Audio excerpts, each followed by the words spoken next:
కొన్ని లక్షల కోట్ల రూపాయలున్నా తినేది 2 పుల్కాలే తింటాం అంతే. ఇప్పుడు అది కూడా తింటల్లా. వెనకట్లో మనకి ఎక్కువగా డబ్బు లేదు. చక్కగా వండినన్నం, ఉడికిన కూర, గోంగూర పులుసు కూర, ఉత్తపప్పు, గుమ్మడొడియాలు, చల్లమిరపకాయలు. ఇప్పుడు డబ్బు బాగా వచ్చిన తర్వాత పచ్చి కూరలు తింటాం మొదలుపెట్టాం. పచ్చి కూరలు ఇప్పుడు అది కూడా పోయింది. మీరే గడ్డి తింటున్నారు? మేము ఆ గడ్డి తింటున్నాం. పశువులు అంటున్నాయిట మిమ్మల్ని తగలయ్యా, మాకు కాంపిటీషన్ వస్తారా?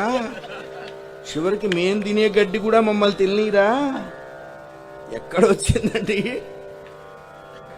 అదృష్టం? అంటే ఏంటంటే మనకు అష్టైశ్వర్యాలు అంటారే, ఏమిటి అష్టైశ్వర్యాలు?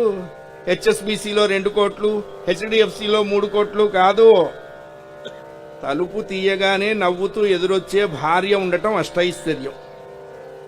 మాట వినే కొడుకులు ఉండటం ఐశ్వర్యం. రోగం లేని శరీరం ఉండటం ఐశ్వర్యం.